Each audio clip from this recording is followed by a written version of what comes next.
माँ ये दर्द असहनीय है माँ, लेकिन धीरे धीरे शरीर भी सुन्न हो रहा है। अब तो हलक भी मौन हो रहा है। एक उम्मीद भी नहीं बची कि कोई मुझे बचाने आएगा। कभी सोचा नहीं था कि ऐसी दर्दनाक मौत मिलेगी मुझे, लेकिन मैं ही क्यों माँ, मैं ही क्यों?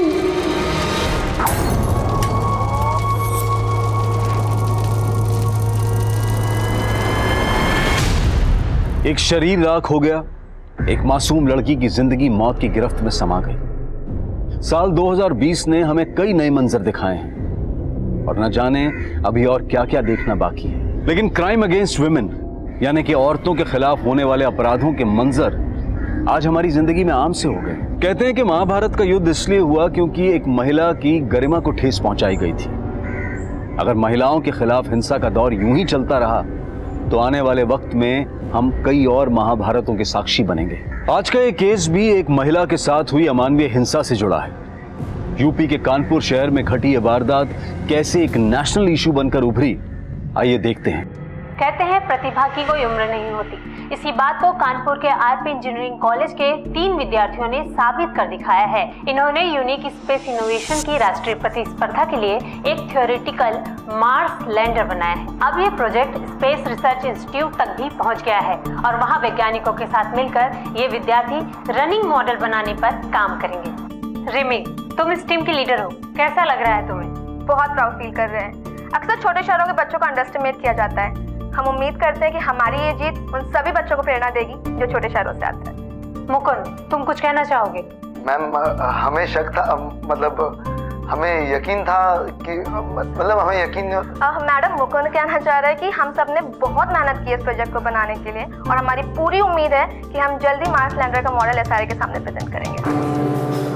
मुकुंद, माइक देख के तुम ऐसे नर्वस हो गए थे जैसे तुम्हारे सामने किसी ने बंदूक रख दी हो। हाँ, हंस लो, लेकिन अगली बार देखना, अगर माइक के सामने खड़े रहेंगे ऐसा फर्राटेदार जवाब देंगे ना कि तुम भी देखते रह जाओगे। ओके। हाँ, देख लेना।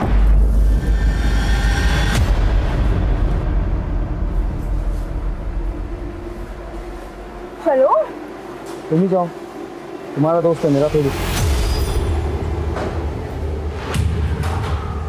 हाय। हाय। नहीं, तुम मुकुंद की बात पे ध्यान मत दो। चलो हमारे साथ बातें करते हैं। हाँ। रिमी, तुम बिल्कुल फिक्र मत करो। कॉलेज में किसी भी प्रकार के भेदभाव के लिए कोई जगह नहीं है। ओके, मैं किसी न किसी प्रोजेक्ट ग्रुप में नईम के लिए जगह बना लूंगा। Thank you sir. रिमी, जी सर। मैंने कैंपस प्रोजेक्ट में तुम्हारे नाम के लिए रिकमेंडेशन भेजा था। शाम तक कंफर्मेशन आ जाएगी, हो सकता है कल तक गुड न्यूज मिल जाए। Thank you so much sir. हम सच में आपके बिना ये सब कभी नहीं कर पाते। कोई बात नहीं। Thank you. सॉरी, एक्चुअली जल्दी में भूल गया। लोग सही कहते हैं, प्रोफेसर्स एब्सेंट माइंडेड होते हैं। ओके। क्या बात है रिमी, हमारा आइडिया चोरी करके बड़ा नाम बटोरा जा रहा है। ये क्या बदतमीजी है रघु, और कितनी बार बताएं तुम्हें, वो तुम्हारे अकेले का आइडिया नहीं था, टीम का था। हम एक टीम थे, तुम्हें अलग रास्ता चुनना था, तो उसमें हमने कुछ गलत नहीं किया। और उल्टा वो जो तुम गंदी हरकत करने जा रहे थे रिमी, तू भी कोई दूध की धुली भी नहीं है। लड़की होने का अच्छा फायदा उठाना जानती है तू। तुम कहना क्या चाहते हो? अब भोली बनने का नाटक मत कर। किस किस को नहीं फंसाया तूने अपनी खूबसूरती से? मुकुंद नहीं, यहाँ तक कि प्रोफेसर बासु।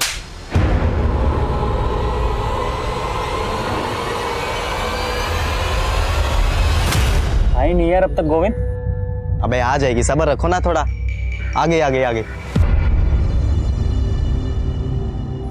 सही लग रहे हैं? हाँ बिल्कुल, तुम जाओ बात करो। गोविंद का आशीर्वाद है तुम्हारे साथ, आज तुम्हारी सारी गोटियां फिट हो जाएगी। अबे रुको पंकज, गुस्सा देख रहे हो मैडम के नाक पे? आज हमारा क्या, साक्षात गोविंद का भी आशीर्वाद तुम्हारे काम नहीं आएगा। पेशेंस टेस्ट कर लिया यार लड़की ने।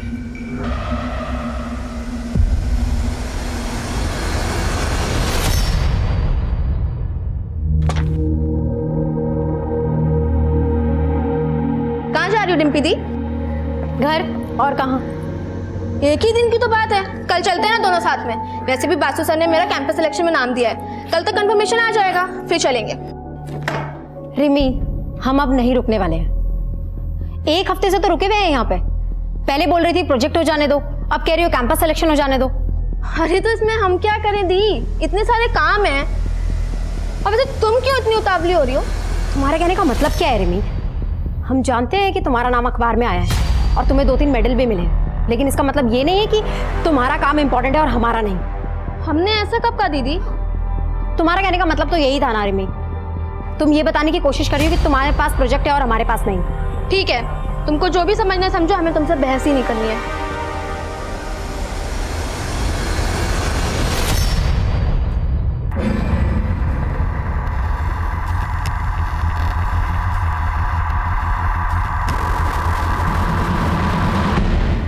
बोला था ना, शी विल नॉट कम।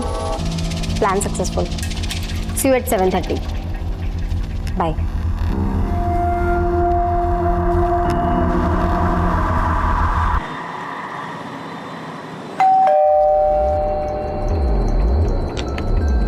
कौन है?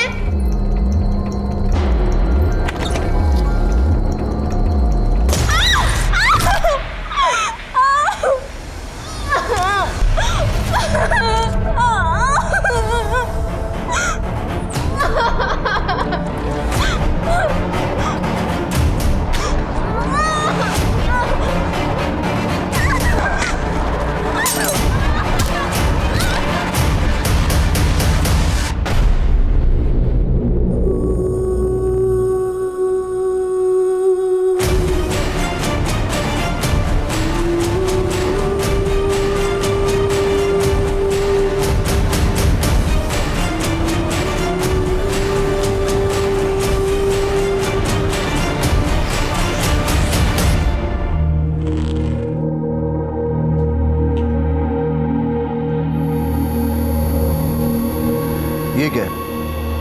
अरे हमने दवाई खा ली है, भूल गई क्या?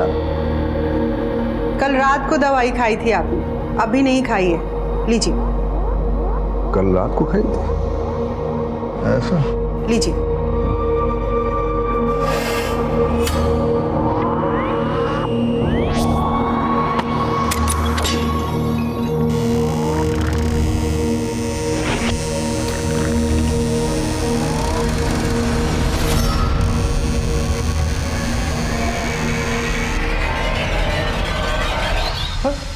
अरे डिम्पी, इतनी रात को बेटा?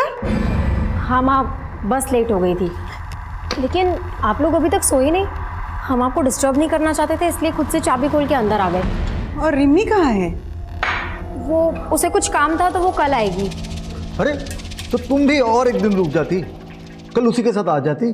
उसे क्यों अकेला छोड़ दिया? अच्छा आप चिंता मत करिए, हम फोन करके देखते हैं उसको। रिमी रिमी रिमी, इस घर में तो मेरी किसी को कदर ही नहीं, सिर्फ एक ही बेटी है।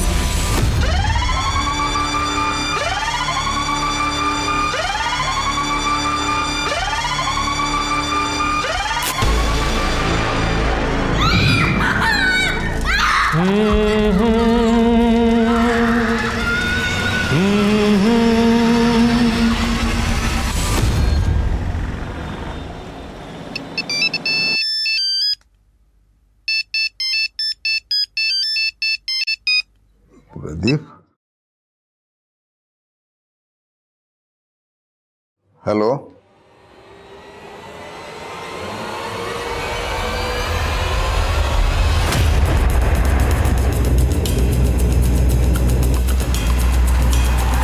जैन सर, आइए आइए सर। लड़की का नाम रिमी गुप्ता है, उम्र 22 साल, आरके इंजीनियरिंग कॉलेज में पढ़ती थी। लड़की को यहीं पे इस घर में जला के मारा गया है। रिमी अपने बड़ी बहन डिम्पी के साथ यहाँ पे किराए पे रहती थी। फैमिली राजपुर में रहती है, यहाँ पे आने के लिए निकल चुकी है। और सर एक बात है, इसका फोटो अखबार में पिछले हफ्ते आया था, कोई कंपटीशन जीता था इसने। सर अजीब बात है, रिमी के स्टमक और थाइस के बीच की बॉडी को जलाया गया। कातिल का इसके पीछे मोटिव क्या हो सकता है? विक्टिम के सर पे पहले बोतल से वार किया गया होगा, शायद रेप भी हुआ, फिर जलाया गया। पॉसिबल है कि रेप को छुपाने के लिए ये सब किया गया। और सर मोबाइल भी नहीं मिला। अशोक जी। जी सर। कुछ मिला? नहीं सर, बड़ी अजीब बात है सर। ना ही दरवाजे पे ना ही कहीं और घर पे कहीं एक भी फिंगरप्रिंट नहीं मिला है। किलर बहुत शातिर है। हाँ सर, लगता है बहुत ही सावधानी से उसने सारे फिंगरप्रिंट साफ कर दिए।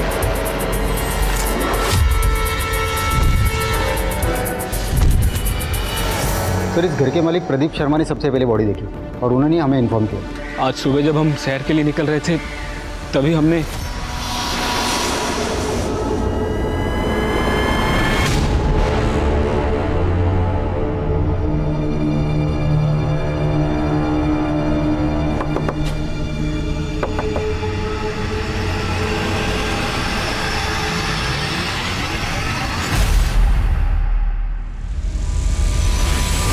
हम कसम से नहीं जानते साहब किसने किया ये सब।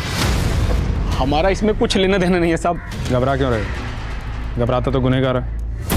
पुलिस, क्या हुआ यहाँ पे? रिमी कहाँ है? रुकिए, आप आगे मत जाइए, रुकिए। अरे तो आप हमें अंदर क्यों नहीं जाने? हाँ, मैं बताता हूँ क्या हुआ, लेकिन आप अंदर नहीं जा सकते। अरे रुकिए, दीजिए ना। रिमी, रिमी,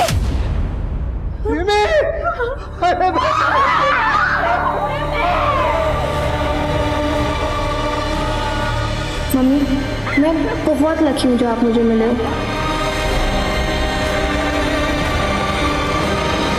सर, डिम्पी ने बताया रिमी का फोन और लैपटॉप दोनों गायब है। और एक अजीब बात, कबर्ड पूरा खाली है। रिमी के सारे कपड़े गायब है। कपड़े?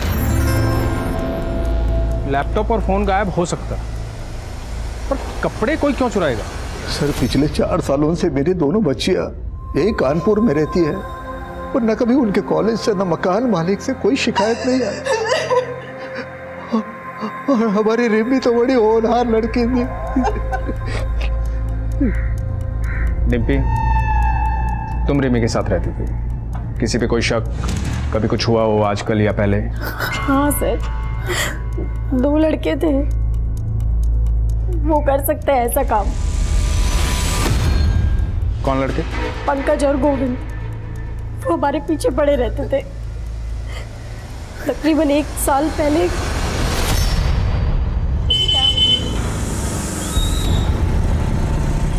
धूप में चलोगी तो ढल जाओगी। चलो हम छोड़ देते हैं। अरे लो, अब तो जगह भी बना दी। दीदी, तुम क्यों सुन रही हो उनकी बकवास? रिमी, इन लोगों के मुंह लग के कोई फायदा नहीं है। अरे मुंह लगाओ तो सही, तभी तो पता चलेगा कितना फायदा है। अच्छा, उतारो चप्पल, लगाओ तेरे मुंह। चुपचाप निकल जाओ यहाँ से, वरना अभी पुलिस को कॉल करती हूँ मैं। निकलो। सॉरी मैडम, हम तो डर गए। अच्छा सुनो, प्लान में चेंज है।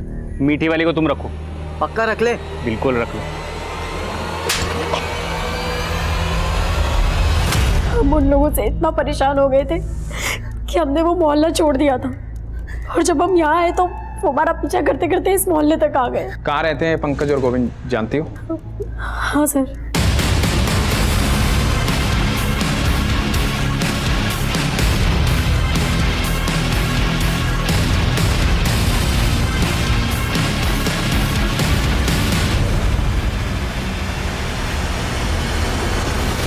सर, पंकज और गोविंद कुछ देर पहले अपना मकान खाली करके चले गए, लेकिन उनके कोचिंग इंस्टीट्यूट का पता चला है। यहाँ से उनका नेटिव एड्रेस भी पता चला है। कानपुर लखनऊ हाईवे पे उनका गाँव है सर। दोनों को घर से उठा लो और विक्टिम के दोस्तों से पूछताछ करो। सर, ये सब कौन कर सकता है, इसके बारे में तो कुछ नहीं पता। और हमें तो अब तक यकीन नहीं हो रहा कि रिमी हमारे बीच में नहीं है। रिमी जैसी ब्राइट स्टूडेंट मैंने आज तक नहीं देखी। इतनी अच्छी बच्ची के साथ कोई इतना बुरा कैसे कर सकता है? हमें तो कुछ समझ में नहीं आ रहा। सर, रिमी गुप्ता का फोन 2 घंटे पहले कुछ देर के लिए ऑन हुआ था, पर सर अजीब बात यह है कि लोकेशन उसी एरिया का है जहां पर वो रहती थी। क्या? एक काम करो, रिमी के फोन को सर्विलांस पे रखो, जो भी इंफॉर्मेशन आए अपडेट करो। यस सर, रिमी की पोस्टमार्टम रिपोर्ट, उसका रेप हुआ था। बॉडी में डीएनए के ट्रेसेस नहीं मिले, लेकिन सर फेफड़ों में कार्बन के ट्रेसेस मिले। यानी रिमी को जब जलाया गया तब वो जिंदा था।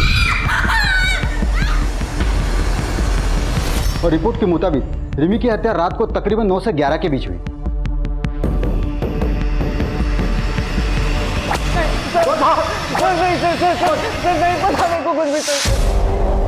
बोलो। सर, मेरा उस लड़की से कोई लेना देना नहीं था, वो तो पंकज ही उसके पीछे पड़ा था। वो शाम को उसके घर पे भी गया था। सर, आप उसी से पूछ लीजिए। आगे एक सवाल का जवाब नहीं देंगे, हमें यहाँ ला के ठीक नहीं किए। नौकरी जाएगी, आपकी और इस हवलदार की भी। चाचा बड़े नेता हैं हमारे। आने दो उनको, वो फटकार मिलेगी, वो फटकार मिलेगी। चाचा और भतीजा नालायक, सच बोल। नहीं तो चाचा यहाँ नहीं, अस्पताल में मिलने आएंगे। हम तुमको बहुत पसंद करते हैं रिमी, आई लव यू। पर हम नहीं करते। इतनी सी बात समझ क्यों नहीं आती तुमको? अब तक हम तुमको जितना परेशान किए ना, उन सबके लिए सॉरी। अगर तुम चाहते हो ना हम तुम्हें सच में माफ कर दें तो हमको स्टॉक करना बंद कर दो बस। चलो जाओ। उसके बाद हम वहाँ से वापस आ गए, हमें नहीं पता फिर वहाँ क्या हुआ। चाचा के भतीजे, बोल तुम दोनों ने मारा उसे, बोल। नहीं साहब, हमें कुछ नहीं पता साहब। ऐसे नहीं बोलने का तुम।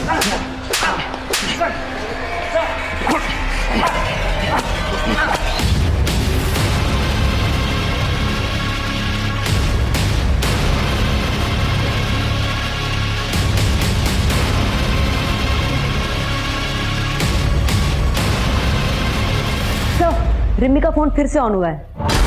चल।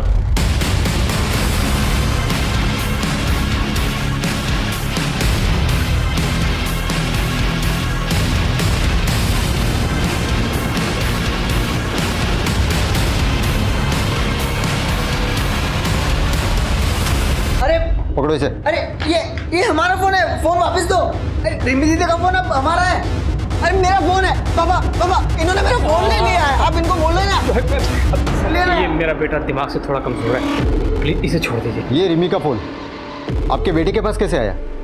सर, आदित्य को मोबाइल फोन चोरी करके इकट्ठा करने की आदत थी, और उस दिन पापा रिमी दीदी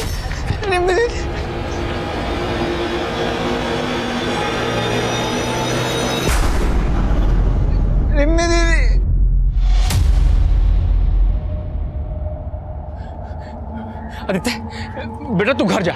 हाँ तू घर जा, बाहर मत निकलना। घर जा, शाबाश, घर जा।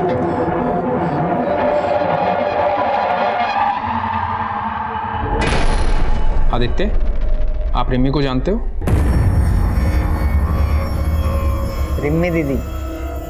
हाँ रिमी दीदी। क्या किया आपने उनके साथ?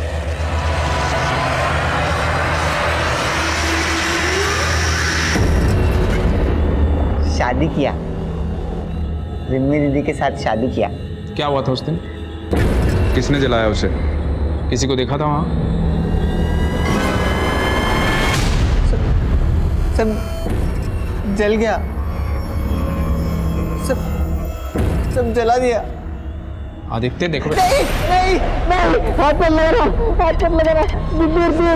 हाथ मत लगा रहा। बस कीजिए ना सर, लेकिन ना हमारे बच्चे की तबीयत खराब हो रही है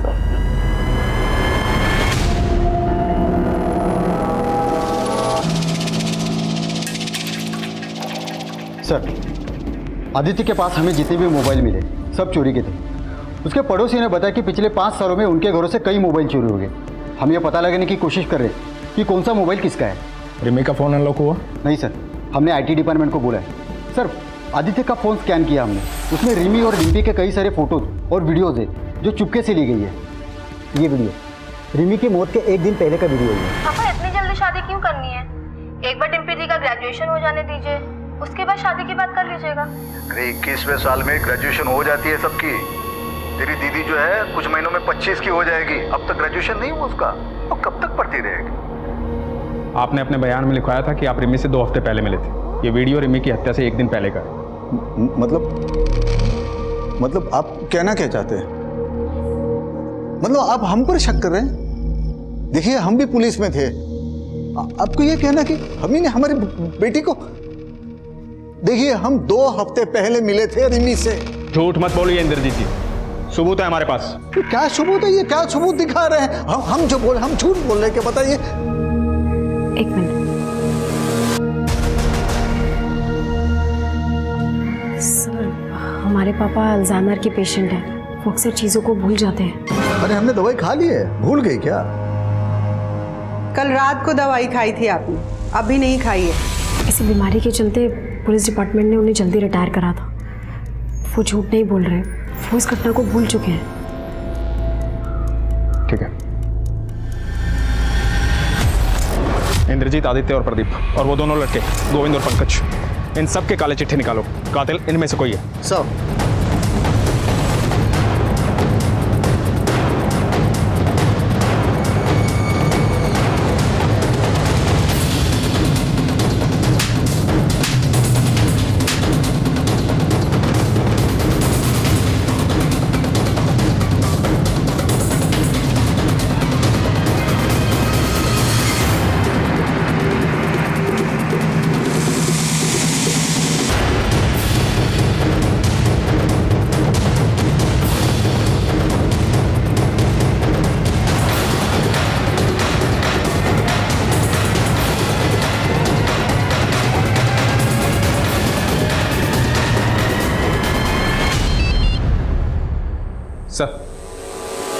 सर हम कोशिश कर रहे हैं सर। क्या हुआ सर? छुट्टी पे जा रहा हूं। 6 महीने तक रिमी गुप्ता का केस अखबारों की सुर्खियां बटोरता रहा, लेकिन पुलिस कातिल तक नहीं पहुंच पाई। अब पुलिस की क्षमता पर सवाल उठने लगे थे। हालात की गंभीरता को देखते हुए सीनियर ऑफिसर्स ने इस केस को एक स्पेशल इन्वेस्टिगेटिंग डिपार्टमेंट को सौंपने का फैसला लिया। पहली टीम के मुताबिक रिमी घर में अकेली थी और उसके सर पर किसी ने बियर की बोतल से हमला किया। उसके बाद उसका रेप किया गया और रेप करने के बाद उसे जिंदा जला दिया। अगर ये केस हमें पहले ही मिल जाता तो शायद कुछ हाथ भी लगता। अभी तो वक्त भी बहुत हो चुका है सर। आई थिंक कोई भी कॉन्क्लूसिव एविडेंस मिलना बहुत मुश्किल होगा। हाँ ना धीरज, 6 महीने गुजर चुके हैं और हमारे सामने सस्पेक्ट की लंबी लिस्ट है। काम मुश्किल जरूर है और नामुमकिन है। सर रिमी के पिता खुद एक रिटायर्ड पुलिस ऑफिसर और सस्पेक्ट लिस्ट में है। आपको क्या लगता है सर, क्या एक पिता अपनी बेटी को? हमने ऐसे कितने केसेस देखे हैं जहां पे रिश्तों की मर्यादा को लांघा गया है। और सबसे इंपॉर्टेंट बात, फॉरेंसिक और क्राइम सीन से कोई फिंगरप्रिंट्स नहीं मिले। मतलब कातिल जो भी है वो हमारी तहकीकात के तरीकों से अच्छी तरह से वाकिफ है, तो मुमकिन है कातिल पुलिस वाला। और सर दूसरा सस्पेक्ट आदित्य गुप्ता, मकान मालिक प्रदीप का बेटा। और प्रदीप के मुताबिक उसका बेटा आदित्य स्टेबल है। रिमी का फोन आदित्य के पास मिला, राइट सर। और हमारे मेन सस्पेक्ट्स हैं पंकज और गोविंद।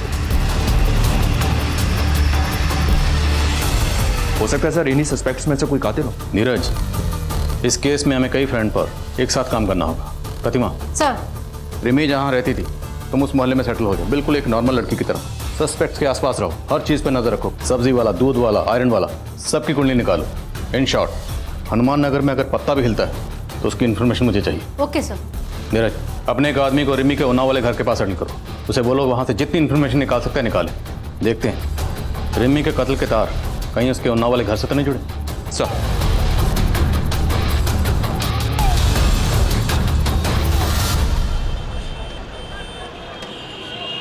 एक पिता अपनी बेटी को सपनों की ऊंची उड़ान उड़ता हुआ देखना चाहता था, लेकिन आज उसकी तस्वीर के सामने बेबस और लाचार खड़ा हुआ है। कभी खुद पुलिस डिपार्टमेंट का हिस्सा रहे इंद्रजीत गुप्ता आज अपनी बेटी को ही न्याय दिलाने के लिए दर दर भटक रहे हैं।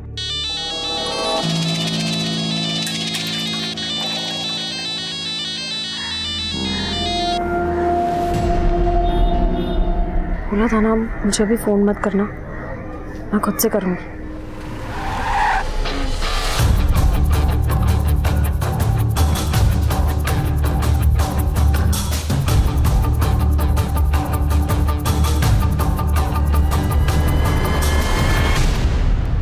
सर हम कौन सी नई बात बताए अब आपको? जो कुछ भी हमें मालूम था सब तो बता दिया। फिर भी कोई ऐसी बात जो आप लोग बताना भूल गए हो? कुछ भी, कोई भी छोटी बड़ी बात रिमी से जुड़ी हुई? सर, आदित्य हमारे लैंडलॉर्ड का बेटा अक्सर अजीब हरकतें किया करता था। पहले हमने इस बारे में कभी ध्यान से सोचा नहीं, लेकिन अब सोचते हैं तो लगता है कि अब क्या लगता है? ऐसा लगता है कि रिमी के लिए उसके अंदर एक जुनून और एक दीवानापन था। अरे डिम्पी, तू कब आई कॉलेज से? रिमी कहाँ है? ये लोग कौन? हमारे पापा अल्जाइमर के पेशेंट हैं, वो अक्सर चीज़ों को भूल जाते हैं।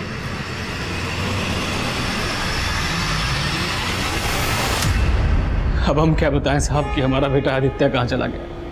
पुलिस में भी कंप्लेन लिखवाई है, लेकिन पुलिस भी उसको ढूंढ नहीं पा रही। चला गया मतलब?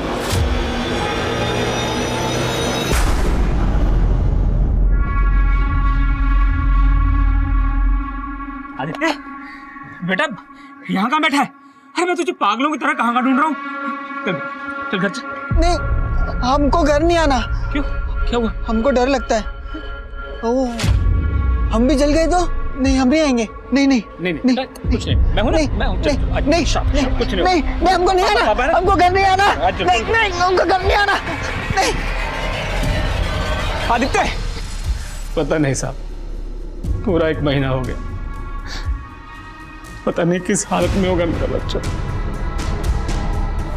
कहीं ऐसा तो नहीं कि प्रदीप ने खुद ही अपने बेटे आदित्य को कहीं छुपा दिया ताकि हमसे बचा सके? ऐसा लगता तो नहीं है सर। 1 महीने पहले पुलिस कंप्लेन दर्ज करवाई थी उसने।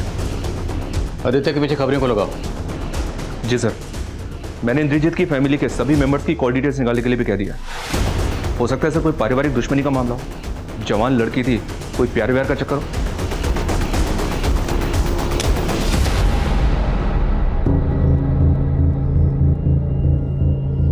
रिमी का कत्ल हनुमान नगर में हुआ, जहां पर वो किराए पर रहती थी। उस वक्त उसके पेरेंट्स उन्नाव में थे। रिमी एक कॉलेज स्टूडेंट थी, और आजकल के बच्चे अपनी पर्सनल बातें अपने फैमिली मेम्बर्स की बजाय अपने फ्रेंड से ज़्यादा शेयर करते हैं। लेकिन पिछली टीम ने ना तो रिमी के किसी दोस्त के बारे में, ना टीचर के बारे में, और ना ही कॉलेज के बारे में कोई इन्फॉर्मेशन नहीं दी। और मुझे लगता है कि तहकीकात का सबसे बड़ा लूप होल यही है।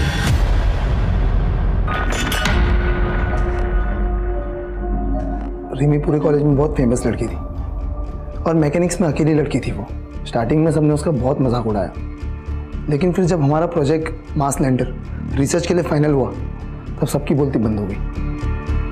मुकुंद, क्या कॉलेज में कोई ऐसा है जो रिमी की सक्सेस से जलता था?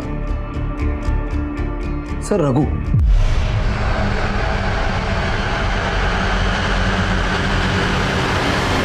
रघु रिमी से बहुत नाराज था। पहले वो भी हमारी टीम में था। मुकुंद, रघु हमें धोखा दे रहा है। उसने प्रोजेक्ट सबमिट भी कर दिया, लेकिन हमारा नाम ही नहीं दिया है। What? हाँ सर, हमने तुरंत एचओडी को कंप्लेंट कर दी। फिर उसके बाद हमारे मेल्स और रिसर्च दिखाए उनको। टीचर्स ने तो हमारे ग्रुप से निकाला और फिर सस्पेंड कर दिया। सर, रघु काफ़ी गुस्से लड़का है। जब हमारी टीम को फर्स्ट प्राइज मिला, वो भौंकला गया, और उसने रिमी को धमकी भी दी। इसका बदला हम जरूर लेंगे। बहुत जले, अब तुमको भी जलाएंगे। पहले तुम्हारे गुरूर को तोड़ेंगे और फिर तुम्हें। तो ये बात तुमने पुलिस को क्यों नहीं बताई? सर, वो रिमी की डेथ की वजह से हम लोग बहुत शौक में थे सर। रहता कहाँ है रघु? माना कि हम रिमी से गुस्सा थे, हमने उसे धमकाया भी था, लेकिन हमारा यकीन कीजिए सर, हमने रिमी को नहीं मारा। सिर्फ धमकाया?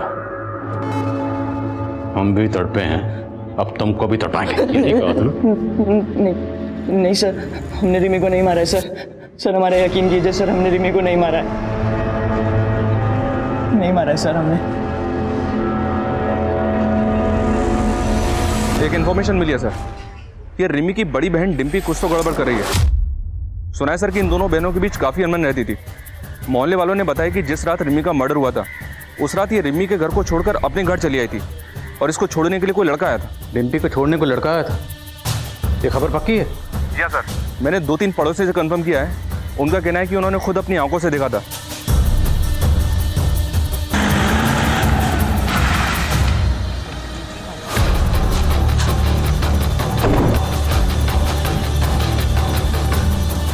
डिम्पी, झूठ मत बोलना। कत्ल की रात तुम किस लड़के के साथ थे? सब हम किसी लड़के के साथ नहीं थे। हम तो सीधा कानपुर से बस लेके अपने घर आए हैं। लगता है तुम्हें भी अपने पापा की तरह भूलने की आदत हो गई। लेकिन एक बात याद रखना, जितना ज्यादा झूठ बोलोगी उतना ज्यादा फंसोगी। सर, हम उस रात अपने बॉयफ्रेंड नील के साथ थे।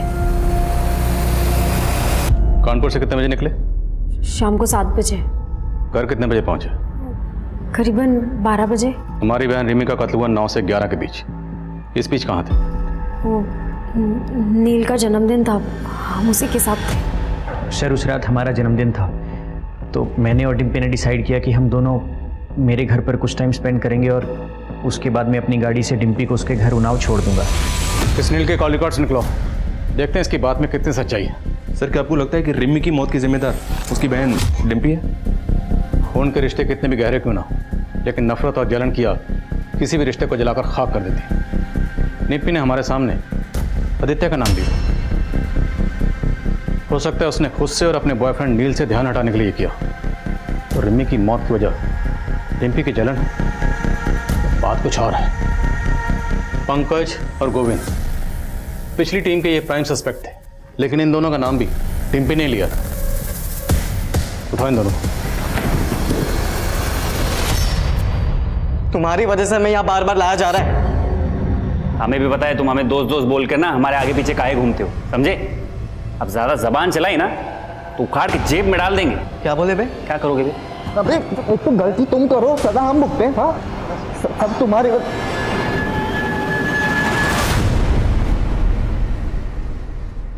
ये नौटंकी बंद करो और ये बताओ कि रिमी को क्यों मारा? सर हम इतने महीने से एक ही बात कह रहे हैं कि हम बेकसूर हैं, हमने इस सब में कुछ भी नहीं किया।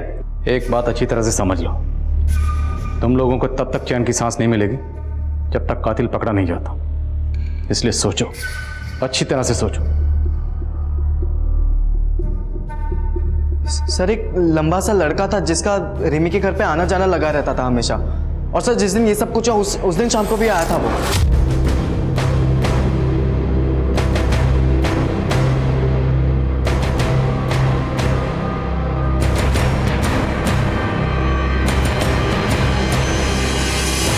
कौन था वो लड़का? सर हमें पता नहीं, लेकिन हमने ये बात पहले भी पुलिस को बताई थी, लेकिन किसी ने हमारी बात ही नहीं सुनी। स्केच बनवा सकते हो उसका? नहीं सर, मैं उसकी स्केच नहीं बनवा सकता। मैं उससे काफ़ी दूरी पे खड़ा था और उसका पीठ था मेरी तरफ, लेकिन सर वो लंबा था और उसके पास एक AKS ब्रांड की बाइक थी।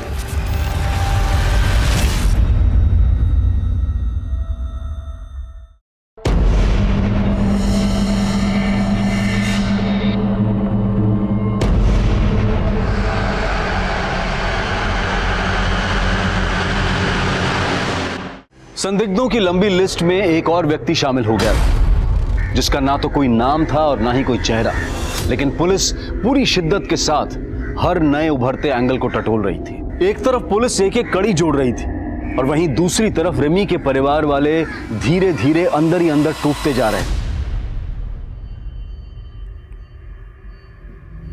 पापा थोड़ा सा खाना खा लीजिए। नहीं खाना है हमें। तुम अगर रिमी को अकेला नहीं छोड़ के आती तो आज ये सब कुछ नहीं होता, लेकिन इसे आके उस लड़के के साथ आवारागर्दी जो करनी थी, छोड़ा ये हमारी रिमी को अकेला। इसी की वजह से हुआ है सब कुछ, इसी की वजह से। वो खाना खिला रही है हमें।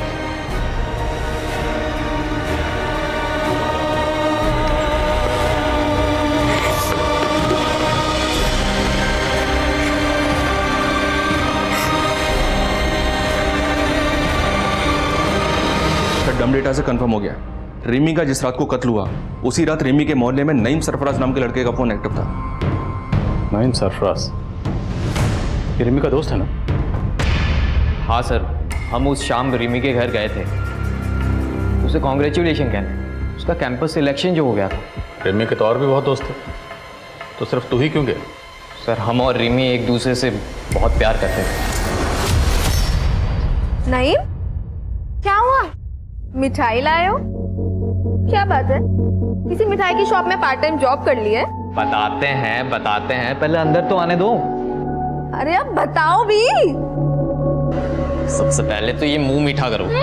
तो केविन, बात ये है, जो हमारी मोहतरमा है मिस रिमी गुप्ता, उनका कैंपस सिलेक्शन हो गया है, वो भी एक मल्टीनेशनल कार मैन्युफैक्चरिंग कंपनी में। क्या? Oh my God, I'm so happy.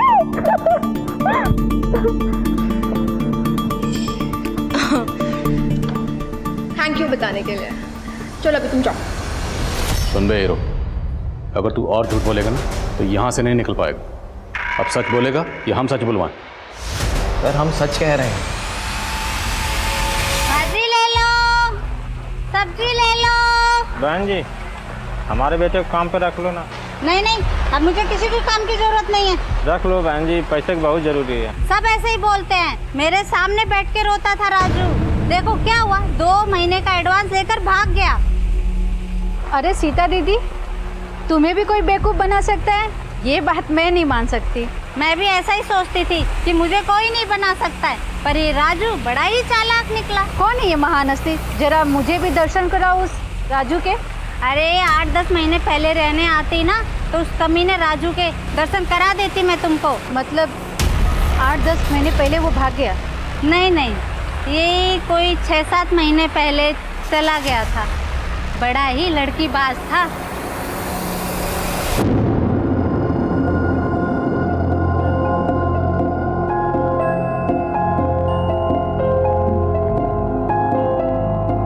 ए राजू, कहाँ जा रहा है? काम नहीं करना?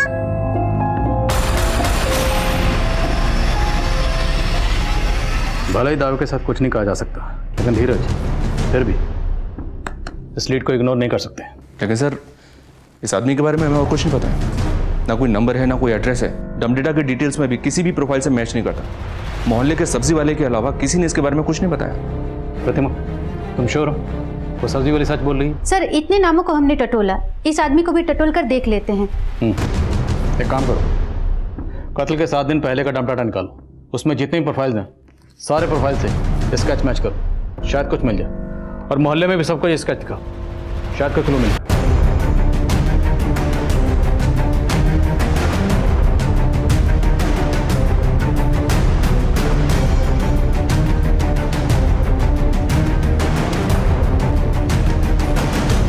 सर, राजू से मिलता जुलता एक आदमी मुंबई के सीसीटीवी में चोरी करता हुआ कैप्चर हुआ है। मुंबई पुलिस ने इसके साथी को तो पकड़ा, पर यह भाग गया। मुमकिन है यही शख्स रिमी का कातिल हो। हमें मुंबई चलना होगा। ये उस चोरी का सीसीटीवी फुटेज बहुत ही ग्रेनी है, पर शायद आपके काम आ जाए।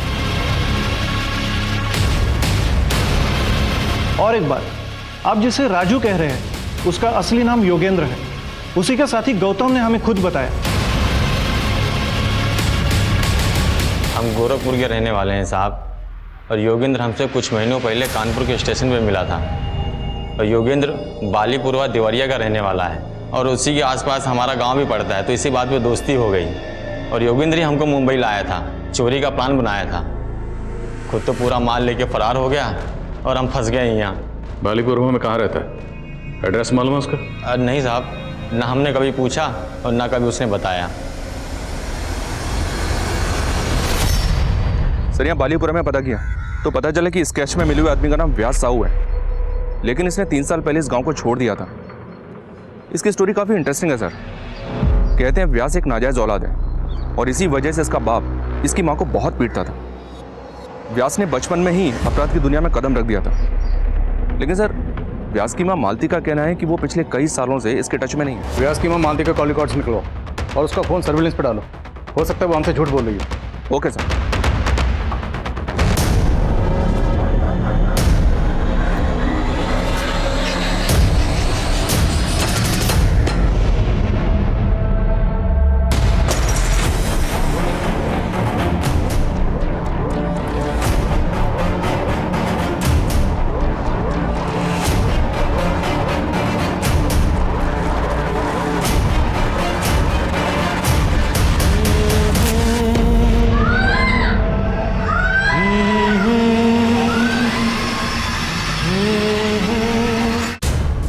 सर, व्यास की माँ मालती को लखनऊ से एक नंबर से 3 बार कॉल आया है।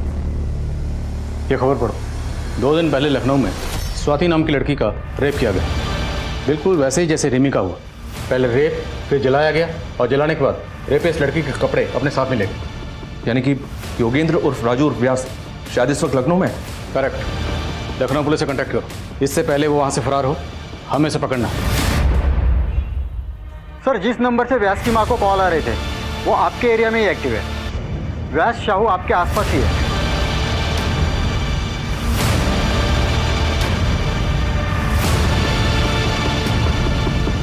सर, वो आ रहा है।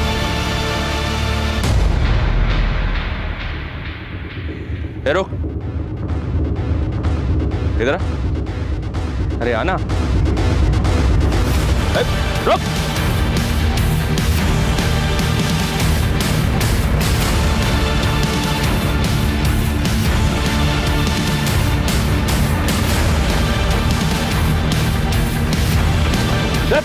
उधर। राजू उर्फ योगेंद्र उर्फ व्यास साहू, बहुत शौक है ना तुझे लोगों को तड़पाने का, अब तू तड़पेगा।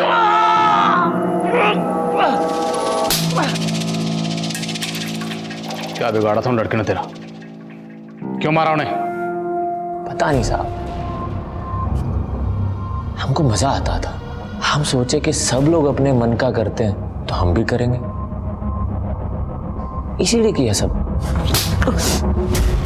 रिमी, उसे क्यों मारा और कैसे मारा? वो पसंद आ गई थी साहब हमको। एक दिन हम उस लड़की के घर के बाहर खड़े थे, हमने देखा कि उसकी बहन सामान लेके बाहर जा रही थी। चले गए साहब उसके घर में। कौन है?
तहकीकात कर रही थी साहब, तो हम कुछ दिन के बाद की ट्रेन पकड़ के मुंबई पहुंच गए।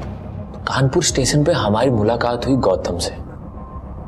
हम दोनों ने मिलकर खूब चोरियां की साहब। तो जो कीमती सामान चुराता था उसका क्या करता था? वो तो हम लोकल चोर बाजार में बेच देते थे साहब।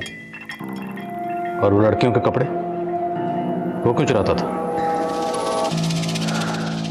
खुशबू आती थी साहब, हमारे शिकार की खुशबू। लड़कियों के कपड़े ओढ़ के सोने का मजा ही अलग है साहब। अब तुझे मजे हम दिलाएं।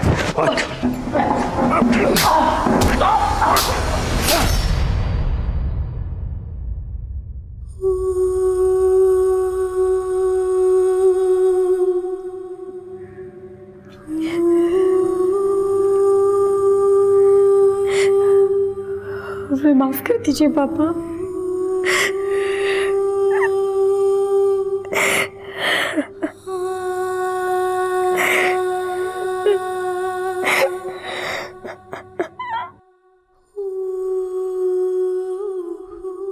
व्यास से आगे पूछताछ करने पर पुलिस को कई चौंका देने वाली जानकारियां मिली। व्यास ने अलग अलग शहरों में 10 लड़कियों का बलात्कार और कत्ल किया था। उसके घर से तकरीबन 200 लड़कियों की ड्रेसेस बरामद हुई। व्यास की मानसिक स्थिति की भी जांच करवाई जा रही है। आदित्य के पास रिमी का फोन कहां से आया, यह भी एक राज बना हुआ था। पुलिस का अनुमान था कि शायद भागते वक्त कातिल के हाथों से फोन गिर गया होगा और आदित्य ने आदतवश उसे उठा लिया होगा। रिमी जैसी होनहार लड़की के साथ जो हुआ वो काफी अफसोसजनक है। एक समाज की प्रगति काफी हद तक इस बात पर निर्भर करती है कि उस समाज की महिलाएं कितनी सुरक्षित हैं, और महिलाओं को एक महफूज माहौल मुहैया कराना समाज का दायित्व है। अगर आज के दौर की बात करें तो CCTV cameras, alert security staff और डे नाइट पेट्रोलिंग, ये सभी चीजें क्राइम अगेंस्ट वुमेन पर काबू पाने के लिए बहुत ही असरदार साबित हो सकती हैं। हर राज्य, हर जिले, हर गांव, हर शहर की पुलिस को इन मुद्दों पर ध्यान देना चाहिए ताकि हमारे देश की महिलाएं डर और दहशत के माहौल से परे आत्मविश्वास की जिंदगी जी पाएं। अब मैं अनूप सोनी आपसे विदा लेता हूं। फिर मुलाकात होगी क्राइम पेट्रोल सतर्क में एक और नए केस के साथ।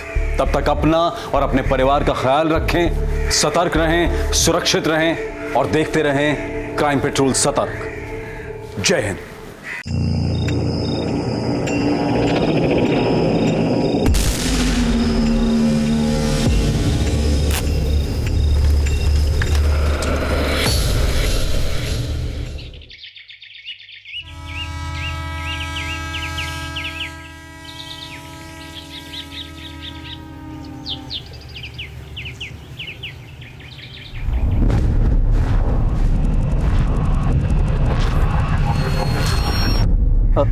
Hello police station. तो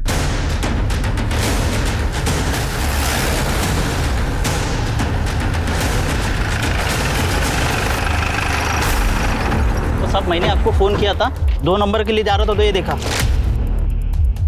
यहाँ आसपास किसी की मौत हुई है क्या? नहीं साहब। ये दहसंस का यही होता है? नहीं साहब, दहसंस का यहाँ नहीं होता, यमुना नदी के पास होता है।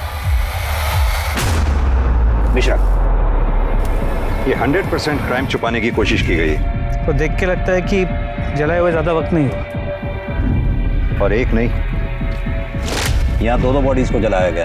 देखो सर, कोई 2 बॉडीज को एक चिता पे क्यों जलाएगा? क्योंकि यहाँ चिता नहीं, 2 बॉडीज को डिस्पोज करने की कोशिश की गई है। सर मोबाइल फोन पूरी तरह जल चुका है। एक काम करो बेटा, मोबाइल फोन को फोरेंसिक के लिए भेजो। देखो कुछ डेटा रिकवर होता है क्या? सर। हाँ, इन हड्डियों का डीएनए प्रोफाइलिंग करवाओ। और एक चीज़ और पता करो, इन 2 लाशों को जलाने के लिए लकड़ियाँ कहीं से तो लाई गई होंगी या खरीदी गई होंगी। पता करो कहाँ से। जी सर, और आसपास के पुलिस स्टेशन में पता करता हूँ कोई मिसिंग कंप्लेंट्स है क्या। उन मिसिंग केसेस के फैमिली मेंबर के डीएनए से इनका डीएनए मैच करके देखो, शायद इनकी पहचान हो सके। सर।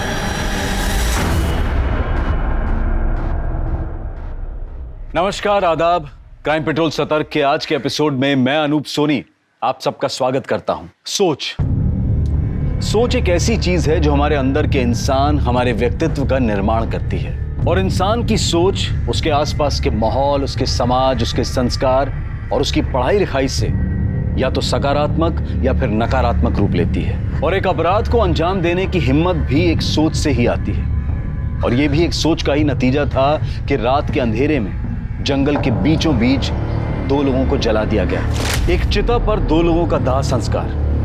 सती प्रथा के अलावा ऐसी बात पहले कभी किसी ने नहीं सुनी थी।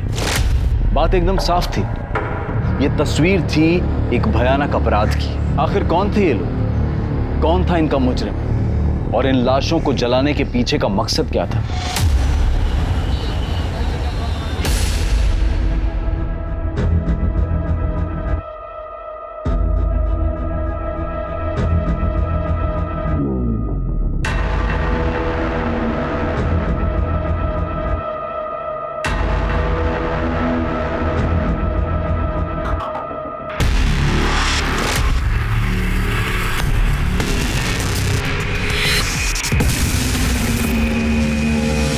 सर, ये मेरी बेटी प्रियंका कल रात से घर से गायब है, अब तक नहीं लौटी। आपका नाम? मैं सुरेंद्र सिंह, ये मेरी पत्नी है प्रतिभा। जी, मैं प्रियंका का मामा सुरेश। क्या लगता है आप लोगों को कहाँ जा सकती है आपकी बेटी? सर, प्रियंका खुद से कहीं नहीं गई है सर। मतलब? देखिए, जो भी बात है साफ साफ बताइए, क्या कहना चाहते हैं? जीजा जी, दीदी आप लोग बताते क्यों नहीं है कि आपके चेहरे पे ये चोट, ये निशान कैसे आया है? देखिए, डरने की कोई बात नहीं, साफ साफ बताइए बात क्या है। सर, ये लोग डर रहे हैं, अपनी बदनामी से डर रहे हैं। दरअसल प्रियंका को किडनैप किया गया है सर। किडनैप किया गया है? जब तक आप हमें डिटेल में नहीं बताएंगे हम आगे कैसे बढ़ेंगे? दीदी, जीजा जी आप लोग बताइए ना, आखिर आप लोग के सामने ही तो उसे किडनैप किया गया था ना। सर, कल शाम हम दोनों घर पे चाय पीते हुए बैठे थे, तब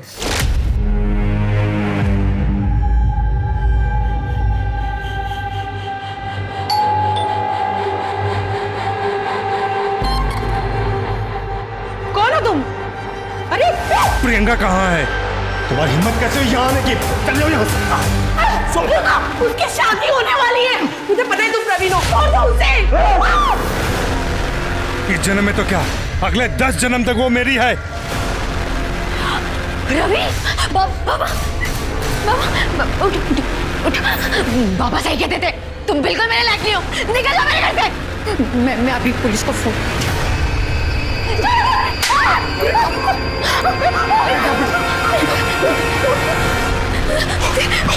क्या कर रहे हो? प्रवीण छोड़ो! प्रवीण छोड़ो! प्रवीण छोड़ो! प्रियंका! प्रियंका!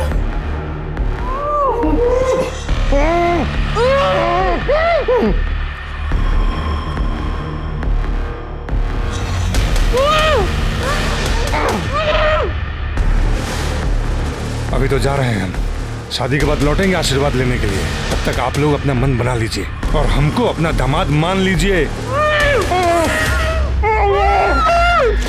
हम रात भर उसी हालत में पड़े रहे। सर रात को मैंने दीदी और जीजा जी दोनों को फोन लगाया, दोनों लोग का नंबर स्विच ऑफ आ रहा था। प्रियंका को फोन किया, उसका भी नंबर स्विच ऑफ आ रहा था। मैं सुबह सुबह जल्दी जल्दी घर गया तो मैंने देखा कि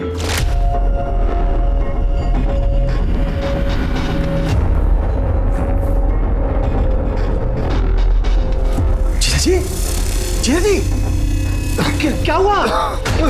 दीदी दीदी किसने किया? अरे किसने किया ये सब? प्रियंका कहाँ है?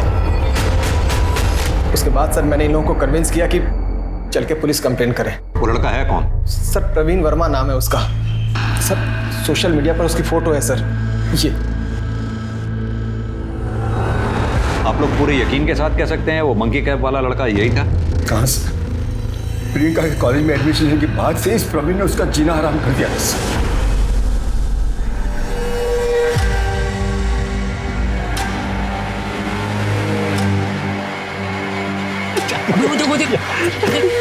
एडमिशन है, चल इसकी रैगिंग लेते। ये चिरकुट चल पीछे, तू जाएगा रैगिंग लेने? मैं जाऊंगा रैगिंग लेने। ये रैगिंग लेने लायक नहीं है।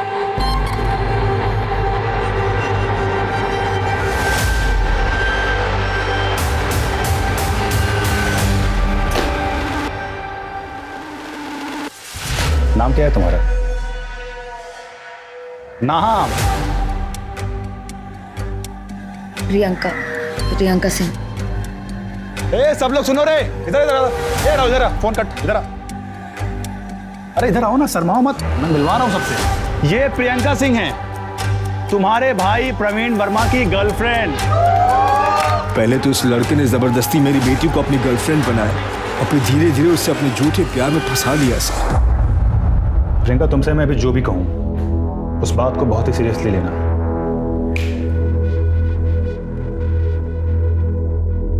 देखो, जब तुम्हें मैंने पहली बार देखा था ना, तभी मुझे तुमसे प्यार हो गया था। मुझे पता है तुम्हें यकीन नहीं हो रहा होगा। ये देखो,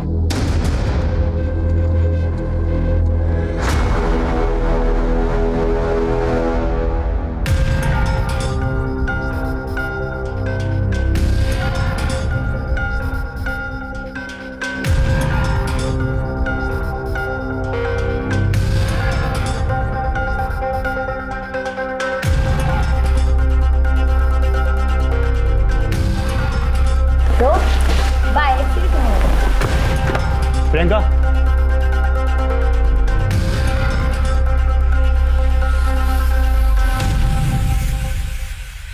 प्रियंका, तू उस लफंगे के साथ? तो अंदर से तुझे बताता हूं मैं, चल अंदर। अब तो तुम्हारा इस गली में नजर भी आया तो तेरी हड्डियां तोड़वा दूंगा। प्रवीण वर्मा की कोई हड्डियां तोड़वाए इस पूरे आगरा में कोई पैदा नहीं हुआ अभी तक। ये ऐसे कैसे बात कर रहा तू? आप प्रियंका के पापा हैं, उसकी देखभाल कीजिए। अगर उसे एक भी खरोंच आई ना तो आप सबको इतनी खरोंचे दूंगा कि जिंदगी भर याद रखोगे। तू हमें सिखाएगा कि हमें प्रियंका को किस तरह रखना है? मैं अच्छी तरह जानता हूं तुम जैसे लोगों को। भोली भाली लड़कियों को पहले फंसाते हो फिर उनके साथ। प्यार करता हूं मैं प्रियंका से, शादी करना चाहता हूं। अब आप लोग को बता दिया ना, शादी की तैयारियां शुरू कीजिए। और अगर किसी भी चीज की जरूरत पड़े ना तो दामाद समझकर हक से मांग लेना। चलते हैं, पाई लग।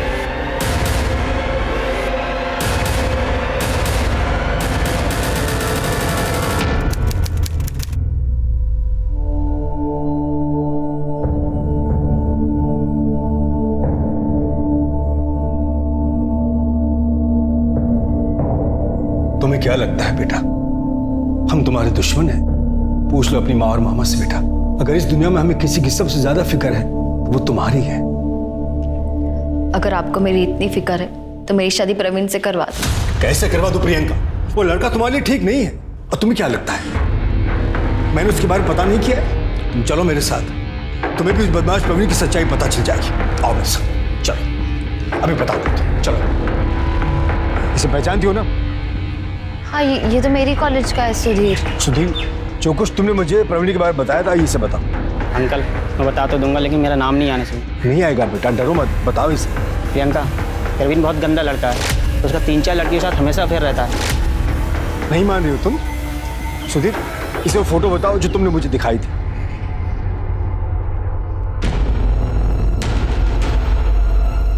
देख ली प्रवीण की सच्चाई? हो गया विश्वास? अब तो जो मैं कहूंगा वो मानोगी ना तुम?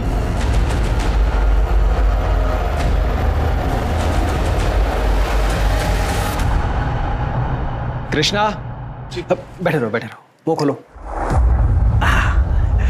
देखो भाई, एंगेजमेंट तो हमें बहुत जल्दबाजी में करनी पड़ी, तैयारी करने का, सजावट करने का मौका ही नहीं मिला।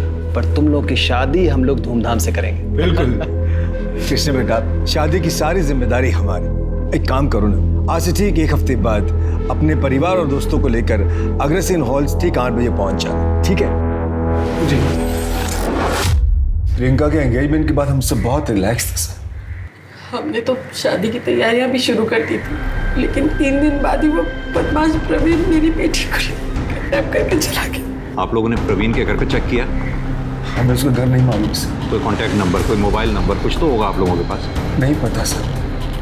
मैंने उसके दोस्त लोकेश और सतीश से भी पूछा, उन्होंने कहा कि प्रवीण ने घर बदल दिया है और उसका फोन भी बंद मिल रहा है। आप एक काम कीजिए, अपनी सारी डिटेल्स प्रियंका के बारे में और अपने बारे में इन्हें दे दीजिए। और हाँ, अगर किडनैपर का कोई कॉल आता है तो हमें तुरंत बताइएगा। प्रियंका को हम जल्द से जल्द ढूंढने की कोशिश करेंगे। Thank you sir.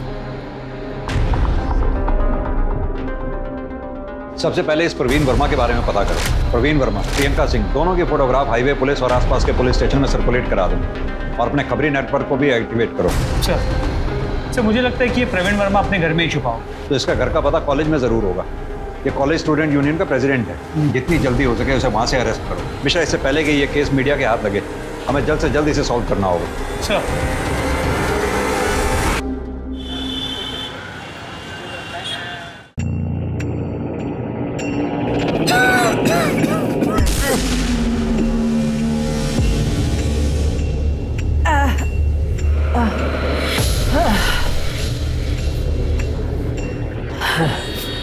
बेटा तुम जाओ, मैं तुमको कॉल करता हूँ।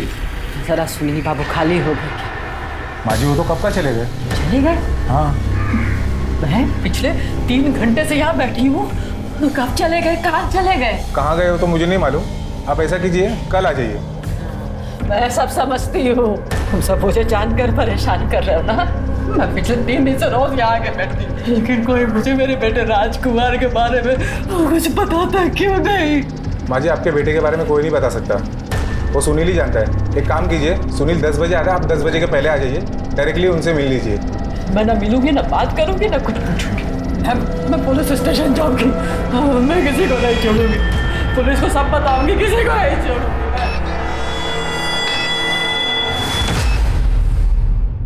सर ये रहा प्रवीण का नया एड्रेस। एक बात बताओ, ये प्रवीण प्रियंका को किडनैप कर सकता है? बिल्कुल कर सकता है सर।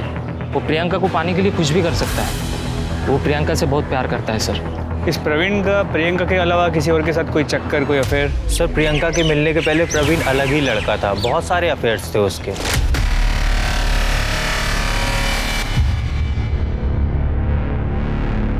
सर, जब से प्रियंका उसकी लाइफ में आई थी ना, तब से प्रवीण बस प्रियंका प्रियंका प्रियंका ही करता रहता था सर। और हाँ सर, प्रवीण अपने पापा से परेशान था। उसका और प्रियंका का मिलना जुलना उसके पापा को पसंद नहीं था। कड़वा होता है। अरे शक्कर मिला इसमें? कुछ नहीं होता। एक बार में हाँ। हमारे ग्रुप में शामिल हो गई है अब।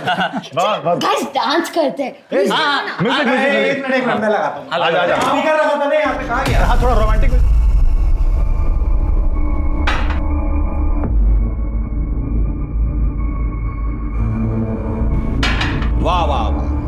बस दारू और लड़कीबाजी करते रहो तुम। और लड़की तुम्हें शर्म नहीं आती है? अपना घर परिवार छोड़ के ये 3 जवान लड़कों के साथ तुम दारू पी रही हो? तुम्हारे घर वाले कुछ पूछते नहीं है तुम्हें? पापा प्लीज, ये प्रियंका है हमारी दोस्त, और हम दोनों बहुत जल्द शादी करने वाले हैं। शादी? अगर इसके अच्छे लक्षण होते ना तो तुम्हें सही रास्ते पर लाती, खुद एंट्रेंस एग्जाम देती और तुम्हारे लिए प्रेरणा बनती। नालायक।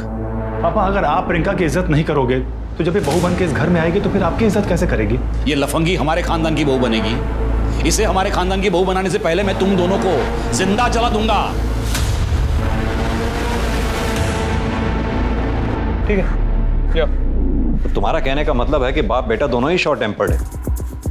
बेटा लड़की से प्यार करता है और बाप उस लड़की से नफरत। सर, अक्सर देखा जाएगा तो बाप अपने बेटे के प्यार में घुटने टेक देता है, मगर बेटी हो तो बात अलग है। मिश्रा, एक काम करो, प्रवीण के घर जाओ, पता करो वहां प्रियंका है या नहीं। सर।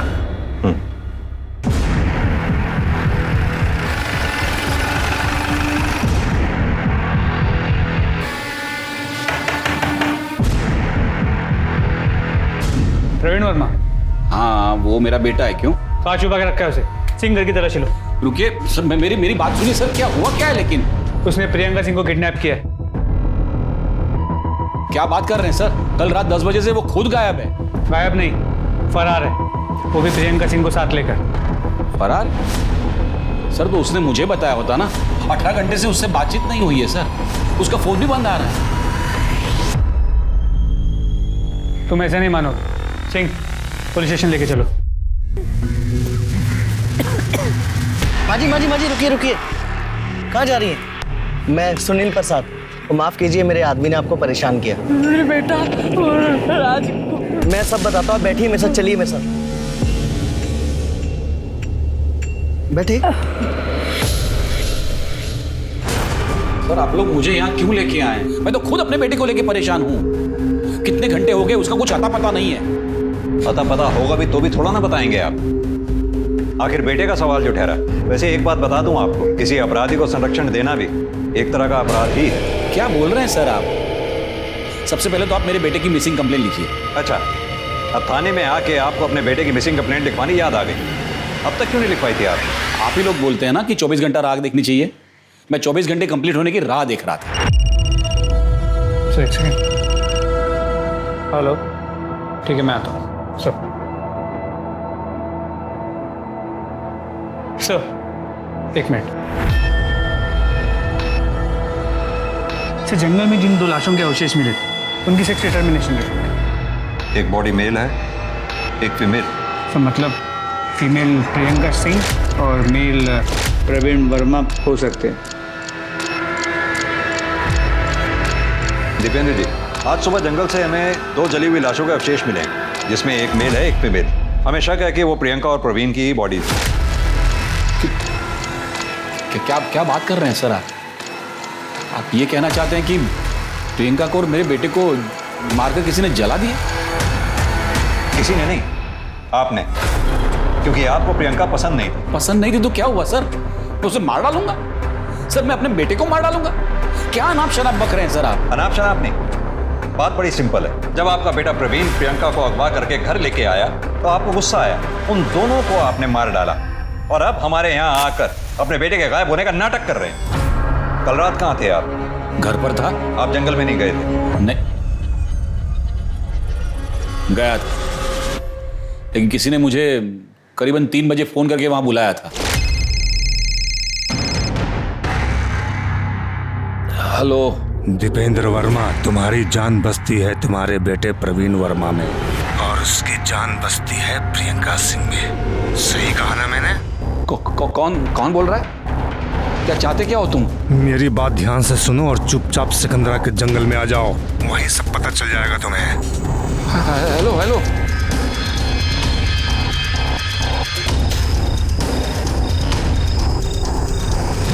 मैं 4:30 बजे तक वहां था। मुझे लगा प्रियंका के साथ वहां मुझे प्रवीण भी मिलेगा, लेकिन प्रियंका प्रवीण तो क्या, वहां कोई इंसान भी नहीं दिखा मुझे। फिर तो आपको वहां कोई जलती हुई चिता भी नजर नहीं आई होगी। चिता? हाँ, दूर कुछ जल तो रहा था। मतलब सर, आप ये कह रहे हैं कि मेरे बेटे को उस चिता में किसी ने जला दिया?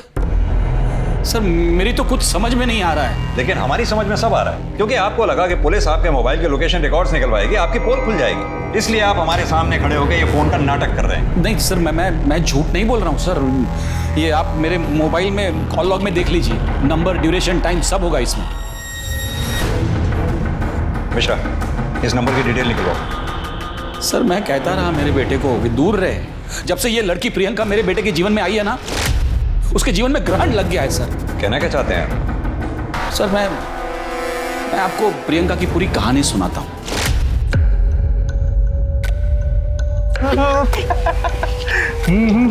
चला था ना, यही था उसमें। उसके बाद फिर क्या बोलता है वो कुछ बोलता है ना, क्या था उसका?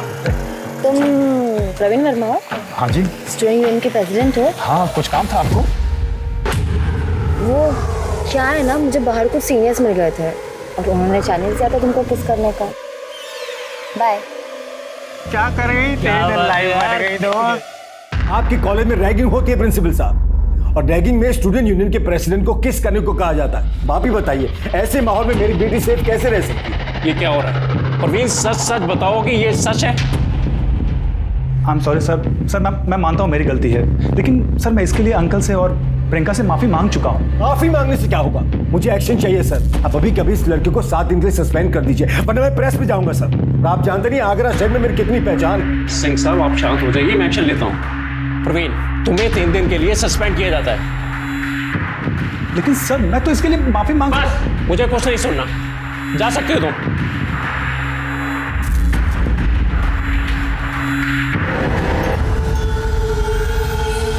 मुझे ना अभी 3 दिन कॉलेज कैंपस में कहीं नहीं आना चाहिए। भाई प्रिंसिपल ने तुझे क्लास में आने से मना किया, क्लास से रेस्टिकेट किया है। कैंटीन में आके समोसे खा सकता है, टेंशन मत ले, समोसे खा ले, पकड़। अरे खा ना, इतना क्यों सोच रहा है? खा ले, कुछ नहीं होता। जो भी हो उसके लिए सॉरी।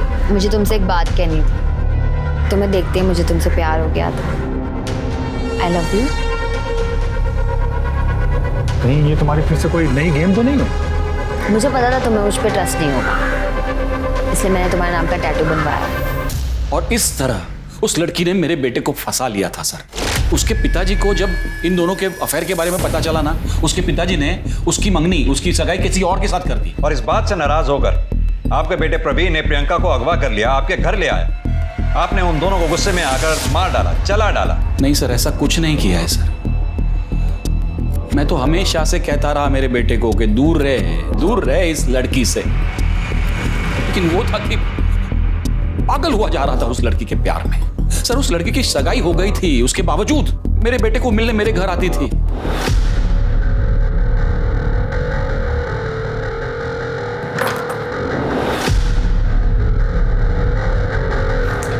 नमस्ते अंकल। नमस्ते नमस्ते छोड़ो। प्रियंका तुम्हारी सगाई हो गई है ना, फिर तुम प्रवीण को मिलने यहाँ क्यों आती हो?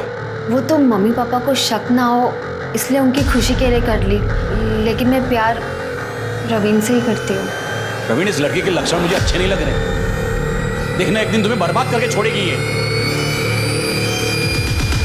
उस लड़की ने मेरे बेटे को बर्बाद कर दिया सर, मार डाला। ये दीपेंद्र वर्मा के बयान के बाद तो मामला और उलझ गया। दीपेंद्र वर्मा की माने तो प्रियंका गलत थी, प्रियंका के घर वालों की माने तो प्रवीण गलत था। सर दोस्तों से बातचीत में एक बात तो क्लियर हुई कि प्रियंका और प्रवीण एक दूसरे से प्यार करते हैं और शादी भी करना चाहते हैं। तो ये पॉसिबल है कि प्रियंका को प्रवीण के पास्ट के बारे में पता चल गया, उसने सारे रिश्ते तोड़ दिए, तो प्रवीण ने गुस्से में आके उसे किडनैप कर दिया। तो फिर इन दोनों लाशों के जलने का मामला क्या है? दीपेंद्र वर्मा को उसी रात क्राइम स्पॉट पे आने के लिए फोन आता है, ये महज इत्तेफाक नहीं हो सकता। मिश्रा, कहीं ऐसा तो नहीं दीपेंद्र वर्मा को ये लगा हो कि उसको मोबाइल लोकेशन रिकॉर्ड से उसकी पोल खुल जाएगी, उससे बचने के लिए वो हमें ये कहानी सुना रहा? सर एक चांस ये भी है कि दोनों परिवारों के अलावा कोई और भी है जिसे प्रियंका और प्रवीण के रिश्ते से प्रॉब्लम हो सकता है। इस एंगल को भी खुला रखो और ये प्रियंका के मंगेतर के बारे में जानकारी निकलवाओ। जी सर। दामिनी, ये जंगल से जो हमें 2 लाशें मिली, इन दोनों का DNA टेस्ट कराओ और दोनों फैमिली से मैच करा के देखो। सर। ये दीपेंद्र और उसके बेटे दोनों के कॉल रिकॉर्ड्स और मोबाइल लोकेशन रिकॉर्ड्स निकलवाओ। उस कॉलर की भी डिटेल्स निकलवाओ जिसने दीपेंद्र को जंगल में आने के लिए फोन किया। जी सर, और साथ साथ प्रियंका की फैमिली के सभी मेंबर्स के कॉल रिकॉर्ड और मोबाइल लोकेशन रिकॉर्ड भी निकलवाता हूँ। ठीक है। और एक बात, ये दीपेंद्र वर्मा को तब तक बैठा के रखो जब तक डीएनए रिपोर्ट ना आ जाए। सर। दामिनी, वो क्राइम स्पॉट से जो जला हुआ मोबाइल मिला था उससे कुछ रिकवर हुआ? नो सर, टेक्निकल एक्सपर्ट्स ने पूरी कोशिश की पर फोन पूरी तरह से जल चुका है सर। चिताओं को जलाने के लिए बहुत सी लकड़ियों की जरूरत पड़ी होगी। ये लकड़ियां कहीं से तो आई हो, पता करो ये लकड़ियां कहाँ से खरीदी गई हैं। अगर इसका भी पता चल जाता है तो इस केस को सॉल्व करने में बहुत मदद मिलेगी। Right sir.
एक चिता पर एक लड़की और एक लड़के के जले हुए स्केलेटन्स का मिलना और एक प्रेमी जोड़े का गायब हो जाना, क्या ये सिर्फ एक कोइंसिडेंस था या ये दोनों बातें आपस में कनेक्टेड थी? प्रियंका और प्रवीण दोनों के ही परिवार वाले एक दूसरे पर इल्जाम लगा रहे थे, लेकिन दोनों के ही बयान सस्पिशियस नजर आ रहे थे। एक तरफ पुलिस के सामने इन स्केलेटन्स को पहचानने की चुनौती थी और वहीं दूसरी तरफ प्रवीण और प्रियंका के रिश्ते की सच्चाई का पता लगाना था। इसके लिए पुलिस ने प्रवीण और प्रियंका के कॉलेज के प्रिंसिपल और उनके दोस्तों से पूछताछ की। इस कहानी में एक किरदार और था जिसकी पहचान अभी तक पुलिस के सामने नहीं आई थी, और वो था एक बाइक सवार जो इस केस की कार्यवाही पर नजर रख रहा था। लेकिन कौन था और उसका इस केस से क्या कनेक्शन था? मिश्रा, इस रिपोर्ट के मुताबिक तो फीमेल बॉडी का जो डीएनए टेस्ट हमने करवाया था उसका डीएनए प्रियंका की फैमिली से मैच करता है।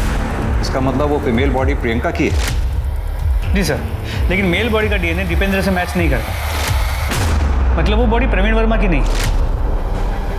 तो फिर किसकी है वो बॉडी? सर, मुझे लगता है कि ये सब कुछ प्रवीण वर्मा की सोची समझी साजिश है। उसने प्रियंका की बॉडी के साथ किसी और बॉडी को जला ताकि वो हमें गुमराह कर सके कि वो दोनों बॉडीज प्रियंका और प्रवीण की थी।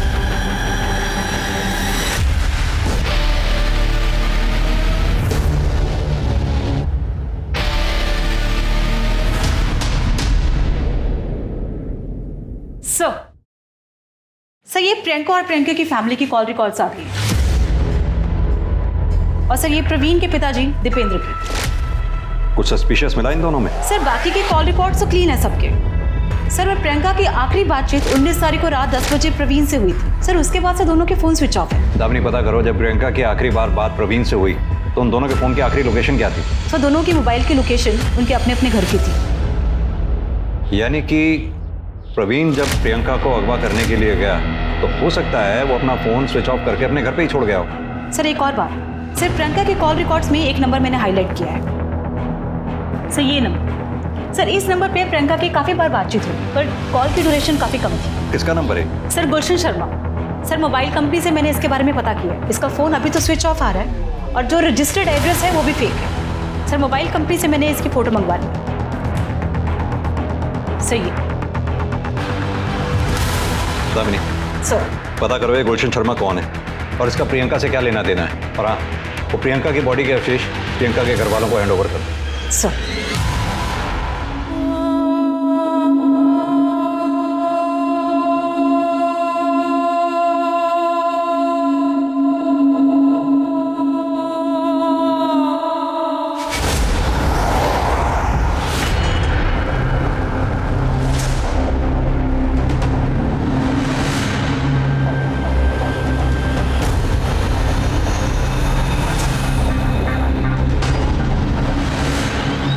क्या है? कब से देख रहा हूँ पीछा कर रहा है। ए, क्या कर रहा तू?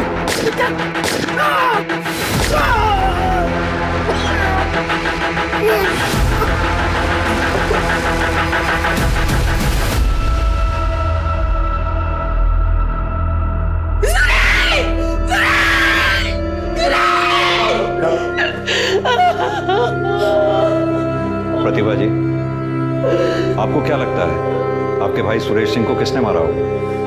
कैसे बता सकते हैं? सुरेंद्र जी, क्या ये काम प्रवीण वर्मा का हो सकता है? हो सकता है सर, कुछ भी हो सकता है। वो लफंगा कुछ भी कर सकता है सर। इससे पहले कि वो हम दोनों को भी मार, आप उसे पकड़ लो सर, उसे पकड़ लो प्लीज।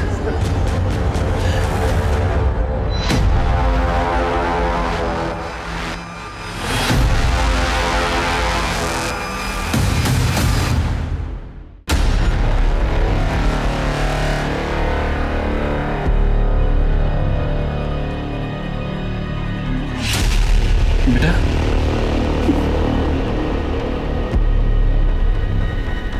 कहाँ चला गया था तू? इन लोगों को बता दे, तूने किसी को किडनैप नहीं किया है, तूने किसी का खून नहीं किया, बता दे इन लोगों को। सर, पापा सच कह रहे हैं, मैंने किसी का खून नहीं किया, किसी का किडनैप नहीं किया है सर। अगर तूने कुछ नहीं किया तो फिर तू फरार क्यों था? सर मैं फरार नहीं था, मैंने तो प्रियंका से जो वादा किया था बस वही निभा रहा था। प्रवीण, मैं हमारी शादी की बात घर वालों को बताने जा रही हूँ। और अगर वो लोग गुस्सा हो गए तो? ऑफ कोर्स तुम्हें हार्म करेंगे। तुम एक काम करो, तुम कुछ दिनों के लिए ना कहीं छुप जाओ, और जब मैं बोलूंगी तब घर आ जाना, लेकिन जब तक मैं ना बोलूं कहीं मत निकलना। ओके। शादी? कैसी शादी? सर, मैंने और प्रियंका ने मंदिर में शादी कर ली थी। ये रही फोटो, हमने कोर्ट मैरिज से डेट भी ले लिया था और उसकी रिसीट भी है यहाँ पे, ये देखिए। ये फोटो और रसीद नकली भी तो हो सकते हैं। एक बात बता, प्रियंका के घर वाले प्रियंका की किडनैपिंग के बारे में झूठी खबर क्यों फैलाएंगे? सर, एक पॉसिबिलिटी ये है कि ये किडनैपिंग किसी और ने की होगी, क्योंकि प्रियंका के घर वालों ने कहा था कि उसने मंकी कैप पहना। चल एक बार को मान भी लिया जाए, तूने प्रियंका की किडनैपिंग और मर्डर नहीं किया। तुझे क्या लगता है ये किसका काम हो सकता है? सर, गोल्डी का। कौन गोल्डी? गुलशन शर्मा उर्फ गोल्डी।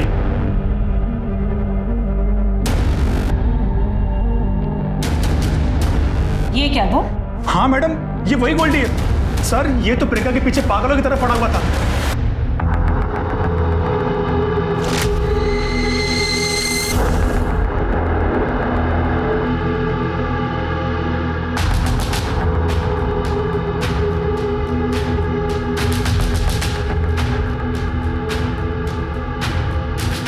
आप हसीन है, ब्यूटी क्वीन है, मैं आपका आसमान, आप मेरी जमीन है।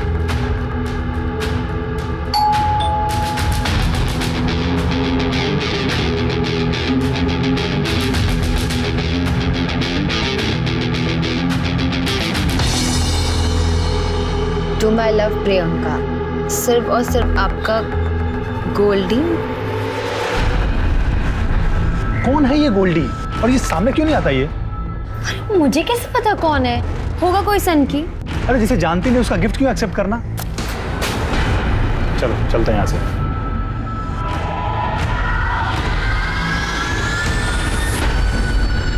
और उस दिन के बाद ये एक बार मेरे सामने भी आया था।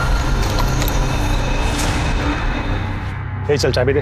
अरे कनटा, प्रियंका को छोड़ दे, उसकी शादी मुझसे होगी, वो मेरी है, समझा? अच्छा, तो तू है वो सन की गोल्डी गुलाब वाला? हाँ देख बेटा, तू कांटा बनते ही रहेगा।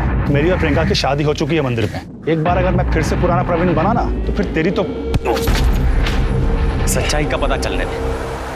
प्रियंका मेरी नहीं तो किसी की नहीं हो सकती। चल, अगर एक बार को तेरी बात को माने कि प्रियंका का मर्डर और किडनैपिंग गोल्डी ने किया, तो फिर प्रियंका के मामा सुरेश सिंह को किसने मारा? सर, मैं तो मुरादाबाद में था और ये घटना आगरा में हुई, मैं कैसे करूंगा? सर, कुछ होना हो ये काम भी गोल्डी का ही है। ठीक है, जब तक गोल्डी हमें मिल नहीं जाता, तू भी अपने पिताजी की तरह हमारी हिरासत में ही रहेगा। सिंह, ले जाओ। सर लेकिन सर हमें मिश्रा, इस गुलशन शर्मा और गोल्डी का हमारे लिए मिलना बेहद जरूरी है। अपने खबरी नेटवर्क में इसकी फोटोग्राफ जल्द से जल्द शेयर करो। सर,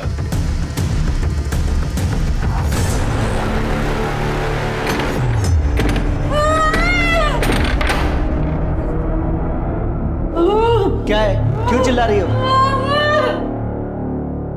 बोलो बोलो। बाथरूम जा।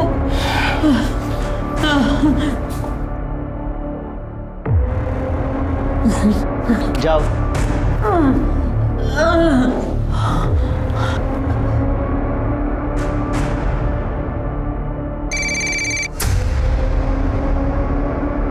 हाँ भाई बोल। अरे थोड़ा टाइम जाएगा ना। ठीक है, हाँ तू रेडी रख, मैं आ रहा हूँ। अरे बोला ना एक बार।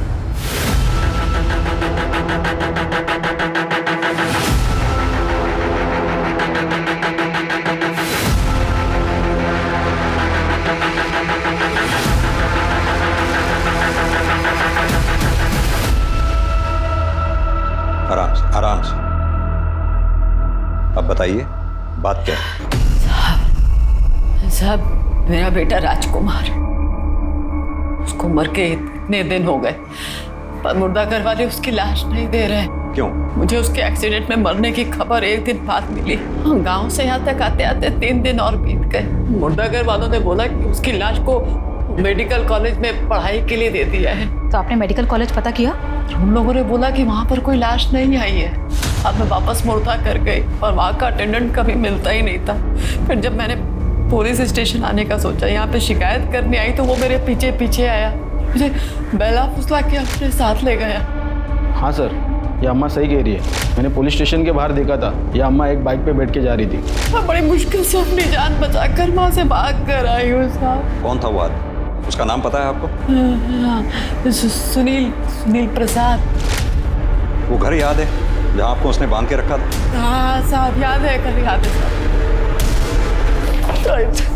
बता राजकुमार की बॉडी का बताता हूँ सर। चल बता।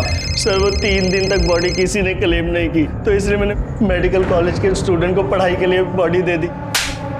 हमने मॉर्ग का रजिस्टर भी चेक किया, किसी भी रजिस्टर में ऐसी कोई भी एंट्री नहीं। अब सीधी तरह से ये बता, उस बॉडी के साथ तूने किया क्या, और चमेली देवी को बांध कर क्यों रखा?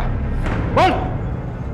सर चमेली देवी को मैंने इसलिए बांध के रखा था, अगर वो आप तक पहुंच जाती तो मेरा भांडा फूट जाता साहब। उसे भूखा प्यासा रखने का कारण था कि अगर वो भूख से मर जाएगी तो मैं बच जाऊंगा साहब। ऐसी नौबत ही क्यों आई जो तुझे चमेली देवी को मारने का सोचना पड़ा? और ये बता, उसके बेटे राजकुमार की बॉडी के साथ तूने किया क्या? बोल। बता दो सर, वो बॉडी मैंने 5000 में बेच दी सर। किसे बेची? सर वो हमारे वर्कर यूनियन में कार्य करता है। नाम बता उसका।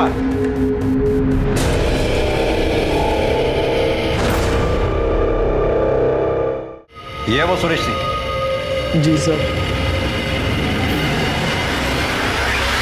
सर मांजरा कुछ समझ में नहीं आया। प्रियंका के मामा सुरेश ने पहले प्रियंका का मर्डर किया और फिर एक बॉडी खरीदी जो हो सकता है राजकुमार की। दोनों बॉडीज को साथ में जलाया और अपनी बहन और जीजा के साथ यहाँ आकर प्रियंका की किडनैपिंग की केस लिखवाया। और ये सब कुछ हो जाने के बाद सुरेश का ही मर्डर हो जाता है। मिश्रा, मामला काफी पेचीदा होता जा रहा है, ठंडे दिमाग से सोचना होगा। ये मेल बॉडी के जो अवशेष मिले हमें, उनका डीएनए चमेली देवी के डीएनए से मैच करके देखो। अगर मैच होता है तो चमेली देवी को हैंडओवर कर दो। सर गुलशन शर्मा और गोल्डी का पता चल गया है। वो किसी अपने रिश्तेदार के घर पे छिपा बैठा है। ले आओ उसे। सर गुलशन शर्मा उर्फ गोल्डी। प्रियंका ने तेरे प्यार को ठुकराकर प्रवीण से प्यार किया, ये बात तुझे गवारा नहीं हुई, इसलिए तूने प्रियंका को मार दिया। मैंने प्रियंका को नहीं मारा साहब, उसमें तो मेरे प्राण बसते थे। सुरेश सिंह को मैंने जरूर मारा है साहब, मैं छाती ठोक के बोलता हूं।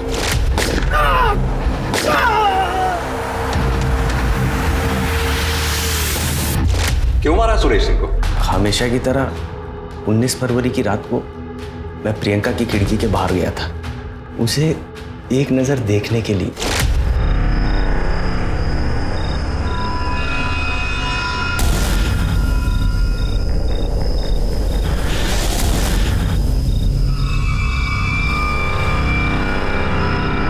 उस वक्त तो मैं वहां से चला गया, लेकिन प्रियंका गाड़ी में ऐसे बैठी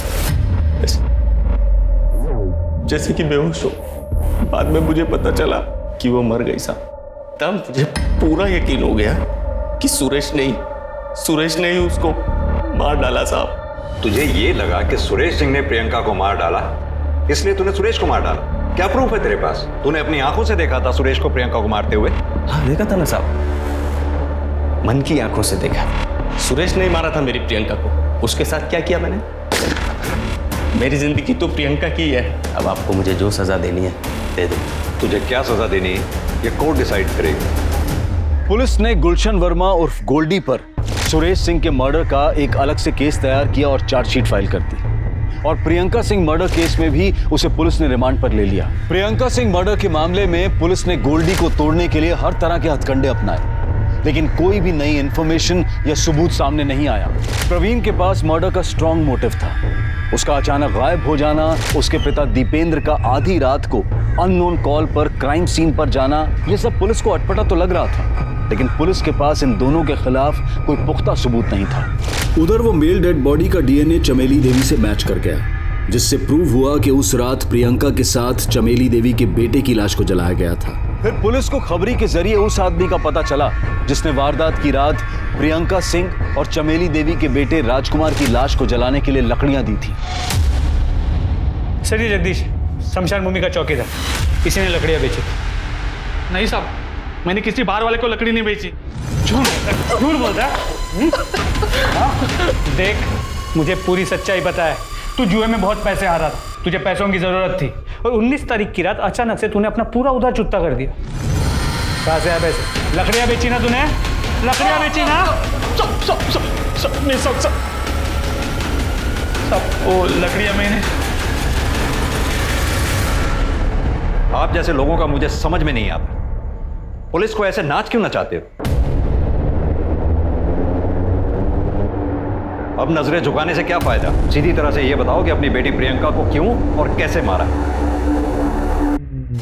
प्रवीण, मैं हमारी शादी के बारे में सबको बताने जा रही हूँ, लेकिन जब तक मैं ना कहूँ कहीं मत निकलना, ठीक है? इसी दिन के लिए पैदा किया था तुझे। बोल क्या हुआ? क्या हुआ? क्या हुआ जीजी, क्या हो गया? इन सबको अपनी काली करतूत बता दो। हाँ, बताऊंगी, चिल्ला चिल्ला के बताऊंगी। और मैंने मंदिर में शादी कर ली और हम कोर्ट में भी शादी करने जा रहे हैं। आपको जो करना है, आप हमारे कुछ नहीं बिगाड़ सकते। तुम हमारा मान सम्मान सब कुछ बिगाड़ दो, हम तुम्हारा कुछ नहीं बिगाड़ सकते।